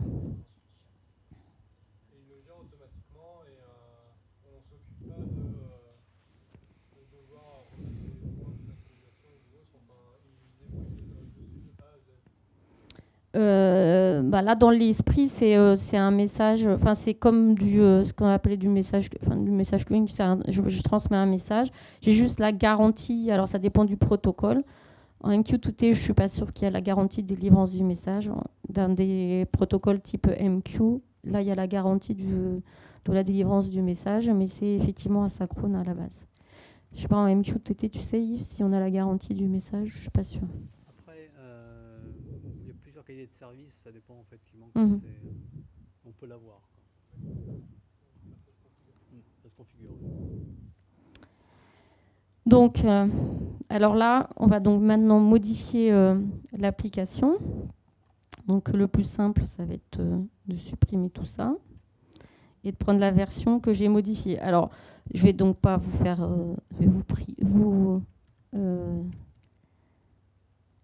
dispenser de voir la partie collage. On n'est pas là pour ça. Ce que je vais juste faire, voilà, c'est copier ça. Donc, ce que je peux vous dire, c'est que c'est quelque chose... Je suis partie de l'exemple et en moins d'une journée, alors que je connaissais ni l'API Watson. J'avais pas fait de JavaScript particulièrement depuis, je sais pas si j'en avais déjà fait beaucoup dans ma vie. J'ai modifié l'application et je connaissais pas Node-RED non plus. Je l'ai modifié en moins d'une journée, je suis arrivée à ce résultat-là. Donc là, dans le coup, pour la logique, je peux bouger. Donc on retrouve comme tout à l'heure ce qui arrive en entrée, le message qui arrive en entrée, et puis ici on doit le retrouver en sortie ici. L'idée, elle était de récupérer le message. Dedans, maintenant, j'envoie à la fois la langue qui a été utilisée au niveau du browser, plus le message lui-même. Donc, il faut que j'analyse un petit peu le message pour séparer la partie langue et la partie message. Après, avec donc un switch en fonction de la langue, j'envoie ou pas vers la traduction de Watson. L'idée étant d'utiliser un format pivot et de le mettre systématiquement passer par la langue anglaise. Donc en l'occurrence, quand la langue est en anglais, ça revient ici, il n'y a pas besoin de toucher au message. On considère qu'il n'y a plus qu'à le préparer pour la suite. Sinon, ça va le traduire en français, en espagnol ou en portugais. Donc là, en l'occurrence, on va positionner le message de la langue dans laquelle on veut à partir de laquelle on veut traduire. Là, il va y avoir une première phase de traduction. Donc arrivé ici, on a un message en anglais. Et à partir du message en anglais, on va construire quatre messages différents. Donc, il y en a un qui va rester en anglais, un autre en français, un autre en espagnol et un autre en portugais. Le message, on va lui réassocier une langue parce que c'est la langue qu'on va renvoyer avec le message dans ce qui va être envoyé dans le WebSocket. Donc ça, c'est l'utilisation du service Watson. Donc en fait, ici, tout à l'heure, je disais, on a vu qu'il y avait des nœuds pour les tweets, pour envoyer sur une base de données, etc. Si on cherche bien ici, on a effectivement aussi des nœuds pour pouvoir appeler les services de Watson. Donc là, on retrouve les messages, les services de traduction, pour pouvoir poser des questions à Watson sur des corpus donc j'évoquais tout à l'heure tout ce qui est lié à la santé, au voyage. Il y en a un autre sur la cuisine, je ne sais pas si vous avez appris, si vous savez, mais Watson, c'est un chef aussi cuisinier. Il propose vous lui donnez des ingrédients ou des goûts, je ne sais pas trop, et puis il vous propose des recettes de cuisine. Et il paraît que le résultat est pas mal du tout. Il est assez innovant, mais c'est pas mal du tout. Vous en avez d'autres, des services qui permettent d'aller analyser, par exemple, la personnalité des gens à partir de documents qu'ils ont produits. Vous avez aussi des services donc, de traduction, mais aussi pour pouvoir, à partir de faire de la reconnaissance, à partir de la voix, de faire du texte ou du texte vers de la voix. Et puis, il y en a d'autres. Régulièrement, on enrichit. Donc là, tout simplement, j'avais pris le nœud Machine Translation, puis je l'ai déposé sur la palette. Et c'est comme ça que j'ai créé cet enchaînement. Bon, donc là, je vais le déployer. Et l'autre partie de l'application a très peu été modifiée. Le rendu sur le browser. Donc à partir de là, normalement, alors il va falloir se reconnecter, puisque les sockets ont été cassés, on a redémarré. Voilà, c'est trop nul. Ah, minci. Prenez des risques. Donc, là, je suis dans la version anglaise. Donc, je vais refaire Hi. Alors, de l'autre côté, il n'est pas connecté. Je n'ai pas relancé. Je n'ai pas relancé le browser. Ici, je vais revenir.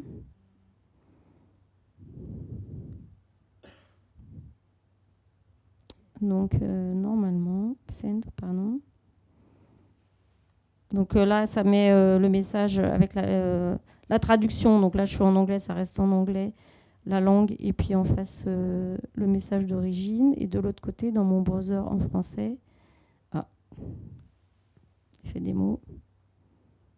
Ah non, alors ça peut pas, mais je sais. C'est que c'est bien, mais j'ai pas associé au niveau de mon application, je n'ai pas associé le service Watson. Donc pour l'instant, j'ai toujours pas mon service Watson dans le. Donc il faut que je le rajoute, autant pour moi. Donc ici, je vais ajouter un service. Watson. Il est ici, Machine Translation. Donc, vous voyez que pour l'instant, il est gratuit. Donc, il va démarrer un accès au service avec le lien. Donc, à partir de là, je vais avoir accès, effectivement, pour l'application au service Watson. Donc, il faut que ça redémarre l'application maintenant qu'on lui a lié ce service. Le temps que ça redémarre, et on va pouvoir tester. Si pendant ce temps-là, vous avez des questions. Non.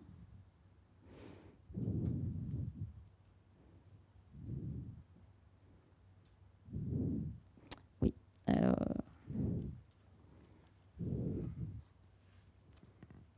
Oups, pardon. Donc ici, c'est toujours en cours de redémarrage. Ça s'appelle reconstitution. Le lien avec les services ne se fait pas de manière dynamique. Il faut redémarrer l'application. Enfin, c'est l'affaire de normalement 1 ou 2 minutes.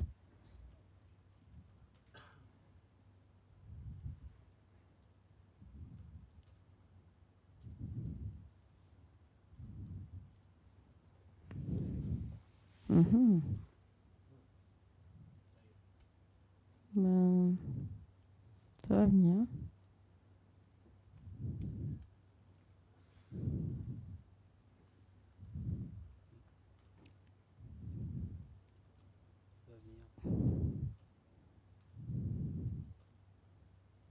Ça redémarre, c'est ce que marqué. Alors ici, ça marque redémarrer. Bon, on peut essayer. Je pense que ça va marcher là. Oui, je vais le faire. Hop. Donc là, je suis dans la version française. On va mettre François. Bonjour. Et de l'autre côté, il faut que je le prépare quand même. Il faut que ça se reconnecte. F5. Ah. Je suis impatiente. Oups, pardon. Là, j'ai été déconnectée, donc je retape. Pardon. Send wish. Je sais pas si Watson, c'est exactement ce que ça veut dire, mais voilà, hello. Voilà, et donc j'utilise les services de Watson et ça y est, le chat traduit simultanément. Alors, il faut que vous envoyiez les messages dans la langue correspondant à votre navigateur, sinon il ne va pas savoir dans quelle langue traduire. J'aurais pu utiliser le service d'identification de langue aussi, il y en a un qui, à partir du texte, est automatiquement identifié dans quelle langue on discute. Voilà. C'est pour illustrer le fait que c'est facile à utiliser, que vous avez des services. Alors, tout le monde essaye, hello, oui, ça va marcher. Alors donc,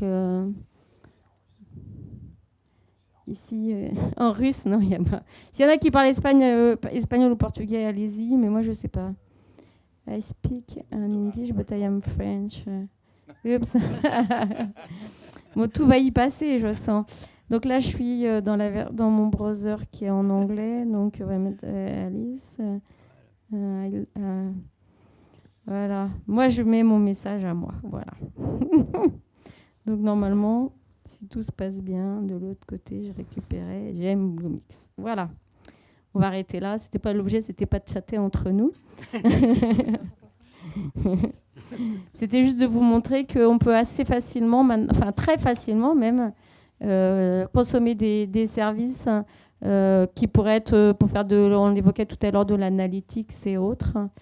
Je crois que c'était pendant qu'on déjeunait, on parlait aussi d'utilisations qui ont été faites effectivement pour des projets sur de l'Internet des objets, sur la partie, en l'occurrence, je crois que c'est en Allemagne, ils utilisent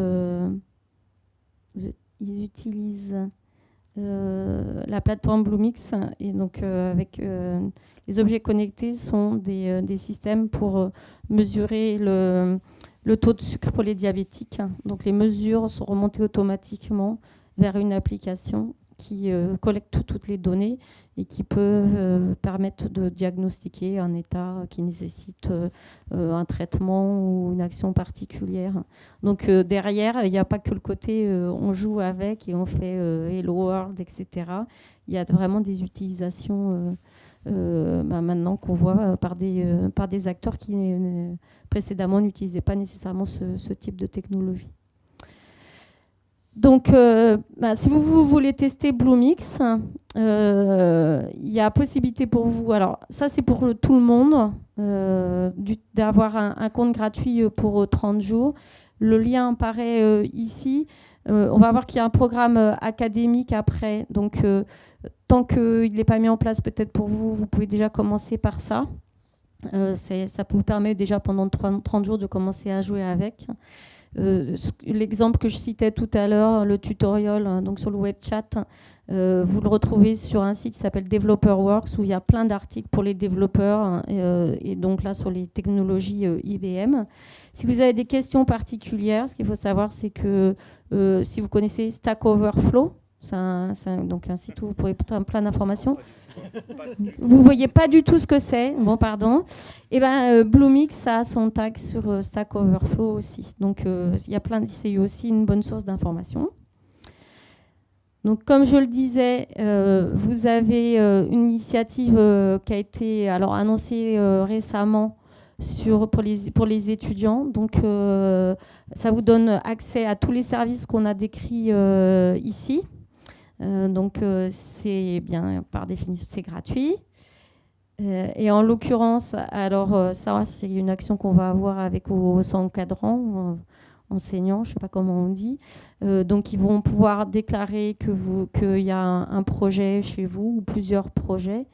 Vous enregistrez, donc l'encadrant s'enregistre, a le droit à des accès, donc en l'occurrence pour 1 an, avec un certain nombre, 40 services et 8 gigas de mémoire. Donc ça, c'est l'équivalent du compte que Yves et moi on a, par exemple. Et côté étudiant, c'est 10 services et 2 gigas de mémoire. Bon, ça permet de faire tout ce qu'on a vu aujourd'hui. Vous le faites très facilement dans cet environnement-là. Et en l'occurrence, vous y avez le droit pour... C'est 6 mois, tu le disais tout à l'heure, Gaëlle, mais je ne vois pas où c'est indiqué. Ah si, c'est là, 6 mois et c'est renouvelable. En l'occurrence, si vous avez des questions, c'est Gaëlle et son adresse email est là, mais on postera on redonnera c'était quoi l'URL de Tammy Yves 42, mybluemix.net, on postera la présentation après. Tu peux le faire maintenant, là, ou on peut le faire maintenant. On va finir peut-être déjà. Donc, il y a un MOOC qui a été mis en ligne le 21 avril, donc par Open Classroom, si vous avez peut-être entendu parler de cette société. Elle a pourtant fait parler d'elle il y a quelques jours. S'ils connaissent ? Ils sont venus ici. Ah ben voilà, mais alors vous moquez pas. C'est une blague. Bon, ok. Des fois, je ne sais pas toujours détecter. Hein. Donc, vous les connaissez. Donc, on a un partenariat avec eux. Il y a un MOOC. Je crois que c'est des modules. Au total, ça fait 9 heures. Donc, pour utiliser Bluemix. Je crois qu'il y a d'ailleurs le web chat doit être dedans. Voilà. Et puis, il y a aussi un meet-up pour Bluemix. Donc, il y a des réunions à peu près tous les mois. Donc, la prochaine, je vous l'ai mise là. Elle est le 20 mai. Ça sera, c'est à l'Effray, oui. Et donc, ça sera sur le cloud hybride. En juin, il y en a une autre session. Ça sera sur l'Internet des objets et ça sera au village, CA Village. Et puis, donc, le Meetup, il a son propre site sur WordPress et donc qui est hébergé sur Bluemix. Parce que vous l'avez peut-être vu, il y a un boilerplate aussi, enfin un boilerplate WordPress parmi la liste des différents boilerplates qui sont sur la plateforme. Ben voilà ce qu'on voulait échanger avec vous aujourd'hui. Vous avez d'autres questions? Non? Merci de votre attention.